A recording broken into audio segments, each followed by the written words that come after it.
అందరికీ నమస్కారం. సో మీ అందరికీ తెలుసు తండేల్ సినిమా కొన్ని రియల్ ఇన్సిడెంట్స్ నుంచి మనం ఇన్స్పిరేషన్ తీసుకొని ఈ సినిమా చేశాము. నాకు ఫస్ట్ చందు గారి కథ చెప్పినప్పుడు జస్ట్ ఒక 10-15 నిమిషాలు ఐడియాగా చెప్పాడు. ఆ తర్వాత నేను శ్రీకాకుళంకి వెళ్ళి మత్స్యలేశంకి వెళ్ళి 22 మంది ఎవరైతే ఉన్నారో మత్స్యకారాలు వాళ్ళ నుంచి ఈ ఇన్సిడెంట్స్ బేస్ చేసుకొని సినిమా తీసామో వాళ్ళని వెళ్ళి కలవటం జరిగింది. సో కొంతమంది వాళ్ళు మనతో ఉన్నారు ఇక్కడ, మొన్న ఈవెంట్కి వచ్చారు హైదరాబాద్కి, and I'm happy to have them here. So వాళ్ళతో మాట్లాడి ఇంకా కొన్ని విషయాలు తెలుసుకుందాం.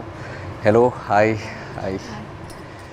సో అప్పుడు నాకు మీరు చెప్పింది ఏంటంటే మామూలుగా మీరు శ్రీకాకుళం నుంచి గుజరాత్ వరకు వెళ్ళి గుజరాత్లో అక్కడ బోట్లు తీసుకొని ఒక 9 నెలలు అలా సముద్రంలో అక్కడే ఏట పూర్తి చేసి మళ్ళీ తిరిగి మత్స్యలేశంకి వస్తారని.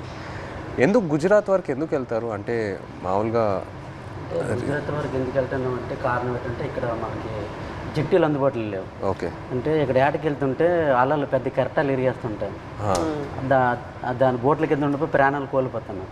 అయితే గుజరాత్లో ప్రతి 20 కిలోమీటర్లకి జట్టీలు ఉంటావు అక్కడ. ఓకే. అందుకనే ఉపాధి ఉంటుందని వెళ్ళిపోతున్నాం అక్కడ.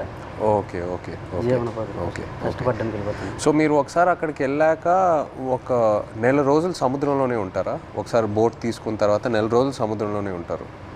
నెల రోజులు ఉంటాం. లేకపోతే మీకు కంప్లీట్గా బోట్ డెక్ ఫుల్ అయిన తర్వాత తిరిగి వస్తారా? అది సముద్రంలో ఏటకి వెళ్తాం. చేపలు ఎక్కి పట్టిందంటే 20 రోజులకు వచ్చేస్తుంటాం. అంటే ఐస్ అంటారు కదా, ఐస్ అయిపోయిందంటే వచ్చేస్తాం. ఓకే. చేపలు ఎక్కువ దొరికితే ముందు వచ్చేస్తాం, దొరకలేదంటే అక్కడక్కడ పట్టుకుంటూ నెంబర్లు కొట్టుకుంటూ ఎత్తుకుంటూ పట్టుకుంటాం. కొద్దిగా లేట్ అవుతుంది. చేపలు దొరికేవంటే హ్యాంగ్ వచ్చేస్తుంది చెట్టు. Okay okay okay. అండ్ మీరు అక్కడ సముద్రంలో ఉన్నప్పుడు సెల్ ఫోన్ కనెక్షను, ఇంటితో మాట్లాడాలనుకున్నా, పిల్లలతో మాట్లాడాలనుకున్నా అలాంటి అవద్దు, ఏ కనెక్షన్ ఉండదు? అవద్దు. దగ్గరలో అవద్దు. అంటే గుజరాత్ వేరే వాళ్ళు ఉంది కదా పోలీసు దగ్గర, దాని నెంబర్ కొడతాం. ఒక 200 కిలోమీటర్లు ఉందనుకో, ఆ స్టీరింగ్ పట్టుకుంటూ వస్తాం. దగ్గరలో ఒక 20-30 కిలోమీటర్లు టవర్ వస్తుంది మాకు. అప్పుడు పైన స్లాబ్ మీదకి వెళ్ళడం, చూడడం, టవర్ రావడం, మాట్లాడడం. ఒక్కొక్కసారి కట్ అయిపోద్ది, 2 ముక్కలు మాట్లాడడం, మళ్ళీ చేయడం, అలా ప్రయత్నిస్తుంటాం. అలాగా. ఓకే. బాగున్నారా? చాలా బాధ. పిల్లలు బాగుంటారా, ఎలా ఉన్నారు, అందరూ బాగుంటారా, అమ్మ నాన్న అన్నాడు. అట్లా ఉన్నప్పుడు అంటే ఎక్కడో చిన్న ఫీలింగ్ తట్టి ఉంటారు. తుఫాన్ అంటారు సడన్గా. గుజరాత్కి ఇలాగా టీవీలో చూస్తాం కదా, గుజరాత్కి తుఫాన్ ఉందని వస్తారు. తుఫాన్ ఎలాగుంటారు, ఎక్కడ ఏడ్ చేస్తారు అనేసి అనుకునేలోపు వీరు అక్కడ ఏది అందుబాటులో ఏ జట్టు ఉంటుంది, గోవా అవని మంగళూరు అవని ఏదో అవని, ఆడికి వెళ్ళడము. అక్కడ బోట్ యాంకర్ అంటారు కదా, అదేసి అక్కడ ఉంటారనమాట జట్టి. అప్పుడు మాకు కాల్ చేస్తారు. అప్పుడు మాకు ధైర్యంగా ఉంటుంది, ఆ జట్టికి వస్తారు తుఫాను దొరకకంట అనేసి మాకు ధైర్యం ఉంటుంది అనమాట. చూస్తూనే ఉంటారు ఎప్పుడు వస్తారు తుఫాన్ కదా గుజరాత్లో, ఎలా ఉంటారు, ఎప్పుడు జట్టికి వస్తారని చూస్తే వీళ్ళు ఫోన్ రావాలి, అమ్మాయ్యా వస్తారు అనే ఫీలింగ్ అనేది ఉంటుంది. సో మీరు ఫోన్ పక్కనే పెట్టుకుంటారా? ఫోన్ అయితే పక్కనే ఉంటుంది. తుఫాన్లు అయినప్పుడు అయితే కరెక్ట్గా వచ్చినప్పుడు ఫోన్ అయితే ఇంట్లోనే ఉంటుంది, ఎప్పుడు ఫోన్ చేస్తారో తెలియదు కదా. అదే ఏట్లో ఉన్నప్పుడు నార్మల్ టైం, తుఫాన్ లేని టైంలో ఏట్లో ఉంటారు కదా, 30 డేస్ అయ్యగల ఇంక కాల్ వస్తుంది, పక్కన పెట్టుకోండి. కాల్ 30 డేస్ కానీ 1 డే అవతలైనా ఇంకా టెన్షన్ అనమాట, ఎందుకు రాలేదు, ఏమైంది అని. సో టెన్షన్ అనేది వచ్చేస్తుంది అనమాట. ఒక్కొక్కసారి అయితే ఎమోషనల్ అయిపోతాం. మన సినిమాలో కూడా సాంగ్ మోంటాజెస్లో ఉంది కదా, the calendar where you'd keep. So ఆ 30 డేస్ అక్కడి నుంచే ఆ చిన్న ఆ మూమెంట్ తీసుకున్నాం మీరు చెప్పిన దాన్ని బట్టి. అంటే మనం ఫిల్మ్లో కూడా ఒక సీక్వెన్స్ ఎలా పెట్టాం, ఎన్ని రోజులు అయిపోయిన తర్వాత ఎలా కొంచెం చేతులు ఉణుగుతున్నాయో తెలుసా అని. సో ఒకవేళ 30 రోజుల్లో ఫోన్ రాకపోతే అంటే అక్కడ వాళ్ళని కాంటాక్ట్ చేయడానికి ఏదైనా మీకు ఎమర్జెన్సీలా ఏదైనా నంబర్ ఉందా? ఏమీ లేదు, ఏముండదు. సేట్తో మాట్లాడాలని, సేట్లు ఉంటారు కదా వీళ్ళకి బోటుకి సంబంధించి, వాళ్ళతో మాట్లాడితే వాళ్ళ భాష మనకు తెలియదు, వాళ్ళ భాష తెలియదు కాబట్టి వాళ్ళకి మనం ఫోన్ చేయలేము. ఆ భాష వచ్చినంటే మన దగ్గర ఉంటారు. ఆ భాష వచ్చిన వాళ్ళందరూ గుజరాత్లో ఉంటారు కదా, జెంట్స్ మొత్తం గుజరాత్లో ఉంటారు. ఓన్లీ లేడీస్ ఇక్కడ ఏదో కూలి పని చేసుకొని చేపలు పట్టుకొని వెళ్ళి అమ్ముకోవడం, కానీ ఇక్కడ మా లేడీస్ ఉంటాం అంతే. మాకు ఇది తప్పించి వేరే వృత్తి అయితే రాదు, చేపల వృత్తి. ఎప్పుడైనా ఇంత ఒక దేశానికి తెలిసిపోయింది ఇలాగా 22 మంది మత్స్యకారులు తిరిగిపోయారని. కానీ మళ్ళీ మేము అదే గుజరాత్కి వెళ్తాను యాడ్ చేయడానికి తప్పదా, మాకు అదే ఉపాధి అంతే. మీకు ఎలా తెలిసింది ఆ రోజు ఎలా వాళ్ళు అక్కడ దొరికిపోయారు అనేది? నేను 7 మంత్ ప్రెగ్నెంట్ పాప అప్పుడు కడుపులో ఉంది. కూర్చున్న అలా ఫోన్ వస్తుంది, 29 days అయింది అప్పటికి. ఫోన్ వస్తుందని ఇలాగ కూర్చున్న మా పెద్ద పాప పక్కన పెట్టుకొని మా అమ్మకి కానీ చెప్తానని మీ అల్లుడు వస్తారు ఇలాగ యాడ్ నుంచి ఫోన్ చేస్తారమ్మా చెప్పిన తర్వాత సరేలేని కూర్చున్నాను. ఫోన్ రాలే. ఉదయం మార్నింగ్ 10 అయింది, వేరే వాళ్ళు ఫోన్ చేశారనమాట నా మొబైల్కి, ఇలాగా మీ ఆయన పాకిస్తాన్కి దూరికిపోయారట అనేసి. వేరే వాళ్ళంటే ఎవరు ఫోన్ చేశారు? అది గుజరాత్ నుంచి, మా ఊరు నుంచి వలస వెళ్ళారు కదా, అక్కడి నుంచో ఒక బోటు జట్టికి వచ్చింది. వీళ్ళు దొరికిపోవడం చూసిన బోట్ అది, కలర్ చూసారు ఆ బోటులో ఉన్నోళ్ళు, మీ ఆయనకి పాకిస్తాన్లో పట్టుకుని వెళ్ళిపోయారు అని చూసిన వాళ్ళు నాకు వచ్చి ఫోన్ చేసి చెప్పారు. ఓకే. చెప్పిన తర్వాత అవును అన్నట్టు అసలు ఏడుపు కూడా రాలేదు, అలా కన్నీళ్ళు ఇంకిపోయేవి. ఎలాగా పాకిస్తాన్ అంటే మామూలుగా చిన్నప్పటి నుంచి పాకిస్తాన్ అంటే ఏదో భయం మాకు అనమాట. చిన్నప్పటి నుంచి పాకిస్తాన్కి మనకి యుద్ధాలు ఏదో వినేవారు, అలాంటప్పుడు పాకిస్తాన్ అంటే భయం మనకి. అలాంటిది పాకిస్తాన్కి దొరికిపోవడం ఏంటి, ఏం చేస్తారు ఏమో, చంపేస్తారేమో, ఉగ్రవాదులకి గట్రా పేల్చుకోవడం చంపేయడం విన్నాం కదా, ఏమో చంపేస్తారేమో నీటిలో ఉంది, అదో టెన్షను. అలాగా కూర్చొని అందరం ఫ్యామిలీ మొత్తం ఏ ఊర్లో వాళ్ళకి సంబంధించిన వాళ్ళు, మా ఊర్లో అయితే 7 ఉన్నారు మా పంచాయతీలో సంబంధించిన 7 మా దగ్గర కూర్చొని ఏమైంది అనేసి అంటే, ఒక అబ్బాయి భాష వచ్చింది, గుజరాతీ భాష ఆడిన అబ్బాయికి మేము వీళ్ళు సేటు ఉంటారు రామారావు వాళ్ళ సేటు, వాళ్ళ సేటుకి ఫోన్ చేయించాం. అడగండి ఒకసారి ఏమైంది ఆ సీట్కి అంటే, వాళ్ళు ఫోన్ చేసి అడిగారనమాట ఏమైంది, ఆ పాకిస్తాన్ వాళ్ళు పట్టుకెళ్ళిపోయారంట, ఏమైంది సేట్ అని అడిగితే అతనే పట్టుకుని వెళ్ళిపోయారు, నీటిలో ఉంచారని చెప్పారు. ఇంకా మాకైతే ఎలాగ వస్తారు అనేసి, ఎలాగ ఆలోచించాలి, ఎక్కడికి వెళ్ళాలి, ఎలాగ తీసుకురావాలి అనేసి ఒక ఎమోషనల్ అయితే మామూలు కాదు. 22 మెంబర్స్ అంటే చిన్నపిల్లలు, అప్పుడే మ్యారేజ్ అయిన అబ్బాయి అక్కడే ఉన్నాడు, నేను కడుపుతో ఉన్నాను, 2 పిల్లలు, ఒక భర్త దొరికిపోయిన ఆవిడ కూడా ఇంకా ఆ బాధ వేరే, 2 బిడ్డలు ఒక భర్త అంటే ఇంకా ఆ ఎమోషన్ అయితే ఇంకా వేరే. అందరం ఇంకా అంతే, ఏం చేయాలని ఆలోచనతో 1 month వరకు అలా ఉన్నాం. ఇలాగా న్యూస్ వచ్చి ఇలాగా ప్రసారం చేయడము, మీడియా కొంచెం హెల్ప్ చేసింది. Okay okay. మీరు ఆ పాకిస్తాన్లో ఇంతకుముందు వేరే ఎవరైనా ఇలా పాకిస్తాన్ సైడ్కి వెళ్ళి వాళ్ళు పట్టుకోవటం జరిగిందా, లేకపోతే ఫస్ట్ టైమేనా ఇలా జరగటం? Okay okay. ఇప్పుడు కూడా ఉన్నారు అక్కడ? ఇప్పుడు ఉన్నారో తెలియదు కానీ మీరు అప్పుడు ఉన్నప్పుడు అక్కడ మీరు వెళ్ళి ముందే అరెస్ట్ అయ్యి ముందే ఉన్నారు అక్కడ. తీసుకెళ్ళేటప్పటికి మేము ఏడుస్తున్నాం అక్కడ, ఏడుస్తుంటే వాళ్ళు మాకు బుద్ధిరిస్తుంటారు, పళ్ళకోయండి అదేటి ఇదేటని. వాళ్ళు అన్నారు మాకే 2 సంవత్సరాలు అయింది మేము వెళ్ళట్లేదు అని మరి కొద్దిగా ఏడ్చేస్తున్నాం మేము. వాళ్ళు సంవత్సరంన్నర, ఒక్కొక్కరు ఒక్కొక్క కారణం.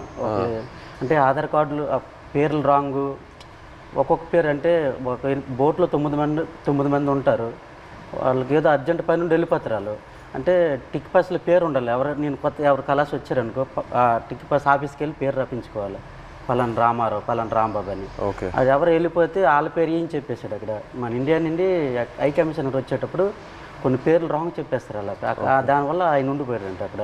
ఆయన చెప్పడం మరికొద్దిగా ఏడుపు వచ్చింది మాకు, చాలా బాధ అనిపించింది. ఆ నైట్ భోజనం కూడా మానేసాం, మెల్లిగా అలాగ రోజులు గడిచిన కొద్ది అలాగ ఇదైంది. అక్కడ జైల్లో అంటే మీరు ఏం చేసేవాళ్ళు రోజు? ఏదైనా ఫ్రీడమ్ ఇచ్చేవాళ్ళా లేకపోతే సెల్లోనే ఉండేవారా? ఏం చేసేవాళ్ళు? అంటే తెల్లారితే వచ్చేవారు కానిస్టేబుల్ పోలీస్ పాకిస్తాన్, లేపి మొక్కలకి నీళ్ళ గంట పోసేవాళ్ళం. ఓకే. తర్వాత గడ్డి గంట తెంపేవాళ్ళం, గడ్డి. తర్వాత గార్డెనింగ్ అని వాళ్ళు పాకిస్తాన్ ఖైదీలతో నీళ్ళు జల్లిస్తారు, వాళ్ళు జల్లిసి కర్రకి గోనకి చుట్టేసి అలాగా అలికినట్టుగా చాలా పేసినట్టు చేపిస్తారు. మాకు నీళ్ళు మోయమంటారు మాకు. ఓకే. ఆ నీళ్ళు మోస్తాం, 1-2 గంటల పని ఉంటుంది, మళ్ళీ లోపల తీసుకెళ్ళి తాళాలు వేసేస్తారు. ఇప్పుడు మీరు ఒకవేళ ఇంట్లో వాళ్ళతో మాట్లాడాలంటే ఉత్తరాల వైపే మీకు కమ్యూనికేషనా, లేకపోతే సెల్ ఫోన్తో? ఫోన్ ఏం లేదు, ఓన్లీ ఉత్తరాల వైపే. అండ్ అది పంపించడానికి ఎంతసేపు పట్టేది? మీరు ఒకసారి రాసిన తర్వాత, ఉత్తరం రాసిన తర్వాత వెళ్ళి మత్స్యలేశం చేరడానికి ఎంత టైం పట్టేది? అంటే మేము దొరికిన తర్వాత వాళ్ళు ఇండియా వాళ్ళు ఉన్నారు దాంట్లో, ఉత్తరాలు కూడా మేము అదే నెల 2 నెలలకి ఒక్కొక్కసారి లేట్ అయితే 3 నెలలు కూడా వస్తుందని చెప్పారు. మేము కూడా లెటర్లో రాసాం ఇలా అనుకోండి అంటే అట్లా ఏట పూర్తి అయిపోయింది, అదే రోజు తెల్లారిసరికి వచ్చేలాంటి టైంకి అనుకోకుండా దొరికిపోయాం, ఇలా జరిగింది. ఒక పక్క బాధగుండా లోపల దిగమింగుకొని మీరు శుభ్రంగా ఉండండి అని వాళ్ళకి చెప్పాం. అప్పుడు ఇప్పుడు ప్రెగ్నెంట్ అప్పుడు అవును అదే ఏట రావాలనుకుంటాను ఊరి నేను ఇంకా వచ్చి రావాలనుకుంటే ఇంకా దొరికిపోయింది. లెటర్లో మాకు జాగ్రత్త చెప్తూ వాళ్ళ పడే ఆవేదన కూడా మాకు కనిపించింది లెటర్. జాగ్రత్తగా ఉండండి, ఇక్కడ మాకేం పర్వాలేదు, కానీ వెళ్ళి పోరాటం చేయండి. అంటే అక్కడ ఏంటంటే జాగ్రత్తగా ఉండండి, వెళ్ళి పోరాటం చేయమంటే మాకు ధైర్యం చెప్తూ వాళ్ళకి బయటికి తీసుకురావడానికి పోరాటం చేయండి అని ఒక ఆవేదన అనేది కనిపించేది మాకైతే. ప్రెగ్నెన్సీ కదా అయినా సరే ధైర్యం చేసి వెళ్ళేదాన్ని. ఎక్కడ పొలిటీషియన్ మీటింగ్లు ఉన్నా సరే వెళ్ళేది. ఏమో సింపతి ఉంటుందేమో, అరే ప్రెగ్నెన్సీ కదా, లేడీ కదా, పాప వాళ్ళ హస్బెండ్ దొరికిపోయారు అనేసి ఒక సింపతి ఉంటుందని ధైర్యం చేసి వెళ్ళిపోయేదాన్ని. ఓహో మీరు వెళ్ళిపోయారు. నేను వెళ్ళిపోయేదాన్ని. తను ఆల్ ద పొలిటికల్ మీటింగ్స్ అన్ని దగ్గరికి వెళ్ళిపోయేదాన్ని. అందరూ మీ హస్బెండా, కడుపుతో ఉన్నావా, అయ్యో పాపం అనేవారు. ఏమో సింపతి ఉంటుంది కదా సార్, అంటే వీళ్ళకి అక్కడికి తీసుకెళ్దాం, ఢిల్లీ వరకైనా తీసుకెళ్దాం అంటే సింపతి ఉంటుందేమో అనేసి నేను గర్భవతితో ఉన్నప్పుడు కూడా వెళ్ళేదాన్ని. 9 months వరకు నేను డెలివరీ ముందు వరకు కూడా నేను పోరాటం చేశాను వాళ్ళు రావాలని. అంతే. సో మీరు అక్కడ ఆంధ్రాలో తిరిగారు, ఇలా పొలిటికల్ మీటింగ్స్ ఏదైనా ఉంటే ఆ తర్వాత గుజరాత్ వరకు కూడా వెళ్ళారు కదా? ఢిల్లీ వరకు వెళ్ళారు. గుజరాత్కి వెళ్ళా, స్టేట్ దగ్గర ఢిల్లీ వరకు వెళ్ళారు. స్టేట్లకి ఫోన్ల వరకే, గుజరాత్ వెళ్ళలేదు. డెలివరీ అయిపోయిన తర్వాత 20 days పాపకి, 20 days పాపకి ఇంటి దగ్గర వదిలేసి దాన్ని ఢిల్లీ వెళ్ళాం. ఢిల్లీ వెళ్ళిన తర్వాత అంటే అందరూ అనేవారు, ఇతను కూడా లెటర్లో రాశారు, ఢిల్లీ వెళ్ళండి, ఢిల్లీ వెళ్తే మనకి వచ్చే అవకాశాలు ఉన్నాయని ఇతను లెటర్లో రాసేవారు అనమాట రామారావు గారు. సరేలే ఢిల్లీ కొంచెం అది పేద పరిస్థితి కదా సార్, ఢిల్లీ అంటే మాకు తెలియదు, భాష తెలియదు, ఎలాగెళ్ళాలో తెలియదు. అలాగ ఉన్నప్పుడు కొంతమంది అదే పొలిటీషియన్ వచ్చి ఇలాగ రండి, అక్కడ మీకు పని జరుగుతుంది, ఏం అవ్వదు, గైడ్ చేయడానికి ఒక అతను వచ్చి వెళ్ళండి అంటే సరేలే ఇంత పోరాటం చేసి ఇదే చేయలేము అనేసి ధైర్యం చేసి వెళ్ళాం ఢిల్లీ. ఢిల్లీ వెళ్ళిన తర్వాత అక్కడే ఢిల్లీ వెళ్ళిన తర్వాతే వీళ్ళు బయటకు వచ్చారు. అంతవరకు ఆ 14 నెలలు అక్కడే ఉన్నారు. అతను అక్కడ అంబాసిడర్తో మాట్లాడడం కానీ ఉన్నారనడం కానీ. మెయిన్ మాకు బాధ కలిగించింది ఏంటంటే పుల్వామా దాడి. ఆ దాడి ఇలాగ మార్నింగ్ ఇలాగ టీవీ వేసాను, ఇలాగ మన ఇండియన్ ఆర్మీకి ఇలాగ ఉగ్రవాదులు చంపేశారు, ఆత్మహత్య దాడి అయిందని తర్వాత అవునా ఎందుకు అనేసి వీళ్ళకి ఏం చేస్తారని ఇదో బాధ. మళ్ళీ అక్కడ మరి ఇండియన్స్ ఉన్నారు కదా సార్, ఏం చేస్తారని బాధలు ఉన్నప్పటికీ లెటర్స్ ఆగిపోయి 3 months. వచ్చిన లెటర్స్ బాగానే వచ్చి పుల్వామా దాడి పుల్వామా దాడికి ముందు లెటర్స్ కంటిన్యూ అయ్యాయి. మేము పంపించింది అతనికి వెళ్ళేది, అతను పంపించింది మాకు వచ్చేది. కానీ పుల్వామా దాడి తర్వాత స్టాప్ అయిపోయింది. 3 months వరకు ఒక్క లెటర్ రాలే. ఇంకా మాకు ఇంకా టెన్షన్ ఇంకా ఎక్కువైపోయింది, అదో బాధ అనేసి ఇలాగా మరి ఇంకా లేదు ఉండొద్దు ఎక్కడ ఢిల్లీ వెళ్ళిపోతాం అనుకుని అందరం 22 ఉమెన్స్ అందరూ ఇంకా లేదు పదండి అనేసి 22 మంది వెళ్ళిపోదాం, లేదు ఇంత మా ఓన్ డబ్బులు అనుకొని పదండి అనేసి ముందడుగేస్తాం అంతే. ముందడుగేసుకొని వెళ్ళిపోయాం అంతే.